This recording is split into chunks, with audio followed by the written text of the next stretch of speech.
O Colportor Evangelista. Capítulo 9. Exemplo nos hábitos, porte e vestuário. Uma obra elevada e enobrecedora.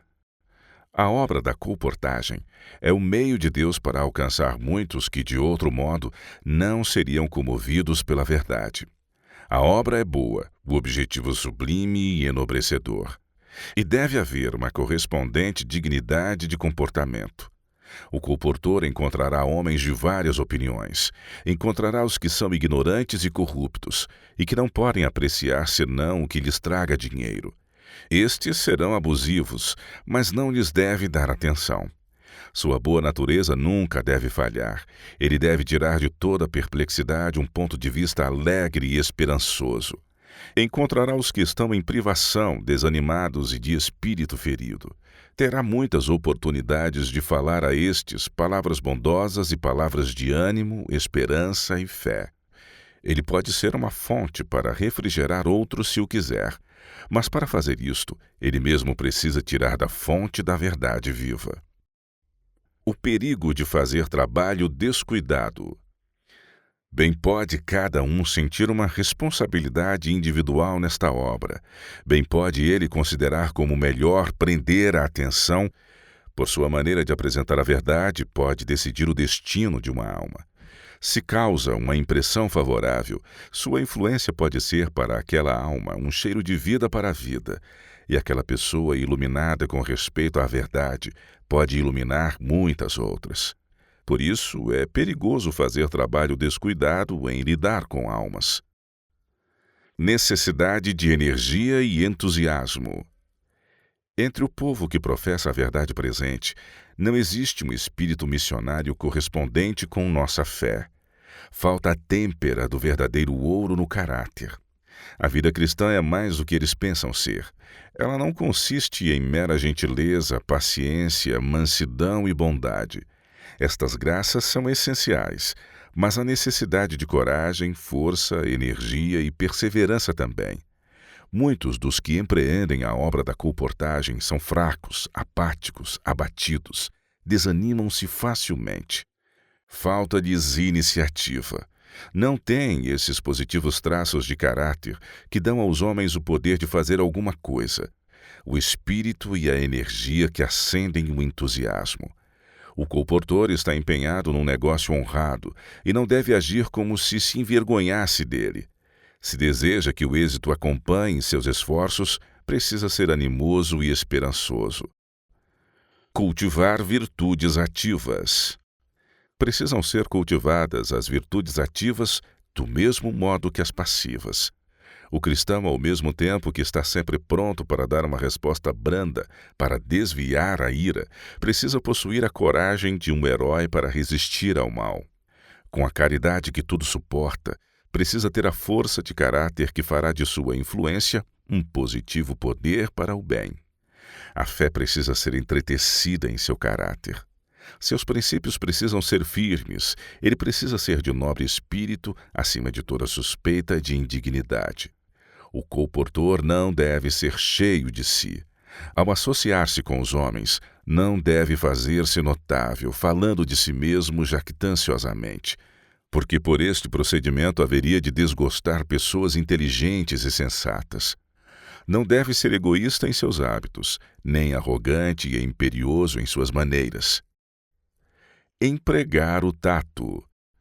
Muitos estão convencidos de que não têm tempo para ler um dentre 10.000 dos livros que são publicados e postos à venda. E em muitos casos, quando o colportor torna conhecido seu trabalho, a porta do coração fecha-se firmemente. Daí a grande necessidade de fazer seu trabalho com tato e num espírito de humildade e oração. Ele deve estar familiarizado com a palavra de Deus e ter palavras à sua disposição para expor a preciosa verdade e mostrar o grande valor da leitura pura que carrega. Honestidade e integridade. O obreiro que tem a causa de Deus no coração não insistirá em receber os maiores salários. Ele não alegará, como alguns de nossos jovens têm feito, que não conseguirá compradores a menos que possa ostentar uma aparência de acordo com a moda e elegante e se hospede nos melhores hotéis. O que o colportor precisa não é do traje irrepreensível ou da aparência do almofadinha ou do excêntrico, mas daquela honestidade e integridade de caráter que se reflete no semblante. A bondade e a gentileza deixam sua impressão na face, e a vista exercitada não vê nenhum engano, não descobre nenhuma maneira pomposa.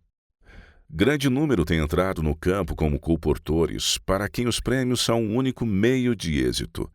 Não têm o verdadeiro mérito como obreiros, não têm nenhuma experiência na religião prática. Têm as mesmas faltas, os mesmos gostos e condescendências que os caracterizavam antes de se dizerem cristãos. Deles pode-se dizer que Deus não está em seus pensamentos. Ele não habita em seu coração.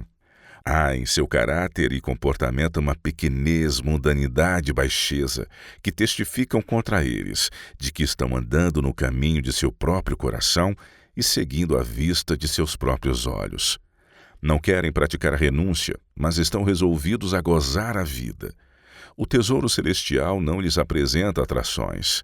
Todos os seus gostos são descendentes, não ascendentes. Os amigos e parentes não podem elevar tais coisas, porque elas não têm disposição para desprezar o mal e escolher o bem. Casto, bondoso, temperante. Os colportores necessitam de cultura própria e maneiras polidas, não as maneiras afetadas e artificiais do mundo, mas as maneiras agradáveis que são o natural resultado da bondade de coração e de um desejo de copiar o exemplo de Cristo. Eles devem cultivar hábitos de reflexão e cuidado, hábitos industriosos e discretos, e buscar honrar a Deus fazendo de si mesmos tudo o que lhes é possível tornarem-se. Jesus fez um infinito sacrifício para colocá-los no devido relacionamento com Deus e seus semelhantes, e o auxílio divino combinado com o esforço humano haverá de habilitá-los a alcançar uma elevada norma de excelência. O colportor deve ser casto como José, manso como Moisés e temperante como Daniel. Então um poder o acompanhará onde quer que vá. Vestuário e maneiras agradáveis. Temos agora grandes facilidades para espalhar a verdade, mas nosso povo não está à altura dos privilégios que lhes são concedidos. Nem todas as igrejas veem e sentem a necessidade de usar suas habilidades em salvar almas. Não reconhecem seu dever de angariar assinantes para nossos periódicos, inclusive a que trata sobre saúde, e de apresentar ao público nossos livros e folhetos. Devem estar na obra homens que estejam dispostos a ser ensinados quanto à melhor maneira de se aproximarem de indivíduos e famílias. Seu vestuário deve ser correto, mas não ostentoso, e suas maneiras tais que não desagradem ao povo. Existe entre nós, como um povo, grande necessidade da verdadeira polidez. Ela deve ser cultivada por todos os que lançam mão da obra missionária. Roupa desasseada leva o descrédito contra a verdade que professamos crer. Deveis considerar que sois representantes do Senhor Jesus Cristo. Esteja, pois, toda a vida em harmonia com a verdade bíblica. Isto não é assunto de pouca consequência, pois ele afeta a vossa influência sobre outros agora e para a eternidade. Não podeis esperar que o Senhor vos dê pleno sucesso na salvação de almas para ele, a menos que toda a vossa aparência e maneiras sejam de tal natureza que imponham respeito. A verdade é engrandecida mesmo pela impressão de asseio no vestuário. Pessoas de maneiras grosseiras não se adaptam a esta obra. Homens e mulheres que possuem tato, boa apresentação, fina percepção, mente perspicaz e que reconhecem o valor das almas são os que podem ser bem-sucedidos. Prestatividade e cortesia cristãs. Deve o colportor fazer todo o esforço possível para deixar a luz da verdade resplandecer em boas obras.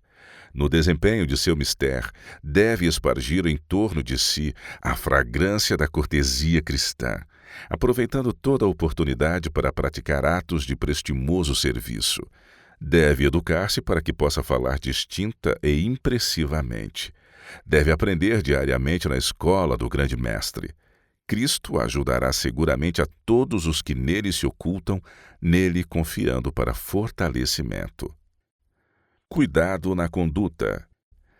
Devem os nossos pastores e todos os que professam crer na verdade tomar decidida posição em referência ao baixo nível que alguns parecem inclinados a manter em relação às suas palavras e comportamento. Esses não correspondem, em muitos casos, de nenhuma maneira, às sagradas e santas verdades que professamos. Muitos há que se sentem capazes de se tornarem colportores e que, no entanto, não são convertidos. Jamais conheceram a transformadora graça de Cristo. Não são puros. Estão vivendo diariamente uma vida descuidosa de pecado. Suas práticas são tais que obrigam os santos anjos a esconderem a face. Precisamos alcançar mais alto padrão ou seremos uma desonra à causa de Deus e uma pedra de tropeço para os pecadores. Exemplo na reforma de saúde. Em vossa associação com incrédulos, não vos permitais desviar-vos dos retos princípios. Se vos sentais à mesa, comei temperantemente e só de alimento que não confunda a mente. Guardai-vos da intemperança. Não podeis enfraquecer vossas faculdades mentais ou físicas, sem vos tornardes incapazes para discernir as coisas espirituais. Conservai a mente em tal estado que Deus possa impressioná-la com as preciosas verdades de sua palavra. Assim tereis influência sobre outros. Muitos procuram corrigir a vida de outros, atacando aquilo que consideram como hábitos errôneos. Vão ter com aqueles a quem julgam estar em erro e apontam defeitos, mas não fazem fervoroso, prudente esforço a fim de dirigir-lhes a mente para os verdadeiros princípios. Tal procedimento muitas vezes deixa de alcançar os resultados desejados. Procurando corrigir os outros, nós também muitas vezes suscitamos o combate, e assim causaremos mais dano do que bem. Não observeis os outros para lhes apontar faltas ou erros. Ensinai pelo exemplo. Que vossa renúncia e vitória sobre o apetite seja uma ilustração de obediência aos retos princípios.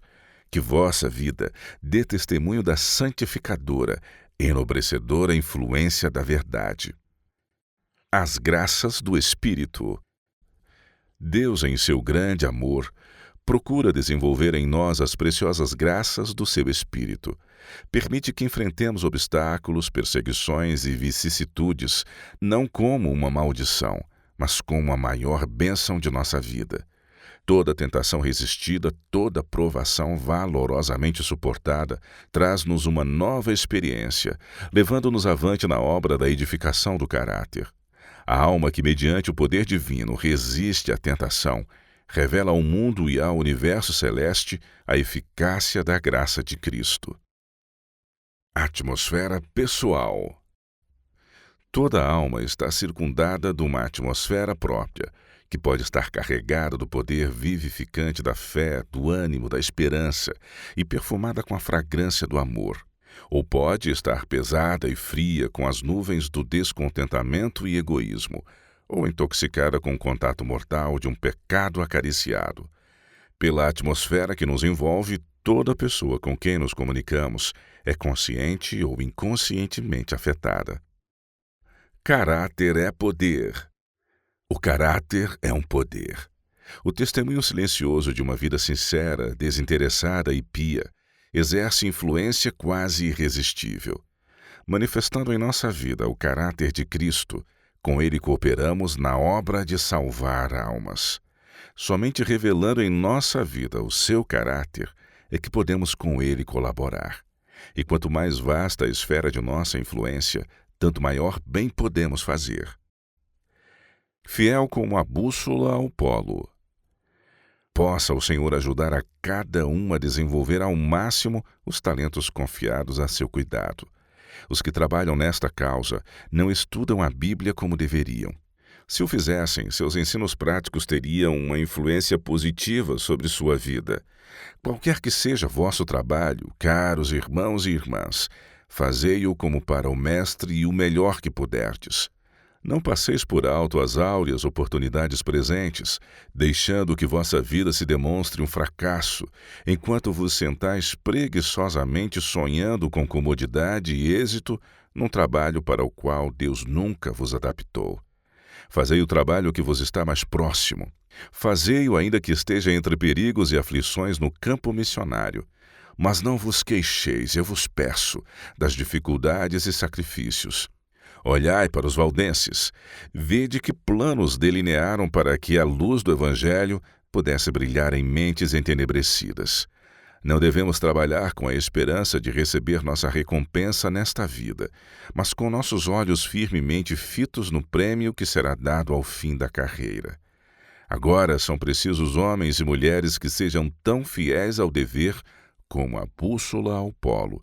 Homens e mulheres que trabalhem sem ter o caminho aparelhado e removido todo o obstáculo. Quando viveis vossa fé. Tenho descrito o que os colportores devem ser, e possa o Senhor abrir-lhes a mente para compreenderem este assunto em sua extensão e largura, e possam eles reconhecer o dever de representar o caráter de Cristo por meio de sua paciência, ânimo e firme integridade. Lembrem-se eles de que o podem negar por um caráter fraco, relaxado e indeciso. Moços, se levardes estes princípios convosco ao campo da colportagem, sereis respeitados e muitos crerão a verdade que advogais, porque viveis vossa fé, porque vossa vida diária é como uma esplendente luz colocada sobre um velador, a qual ilumina a todos os que estão na casa. Mesmo vossos inimigos, conquanto façam guerras contra vossas doutrinas, vos respeitarão, e quando tiverdes ganho isto, vossas simples palavras terão poder e levarão a convicção a corações.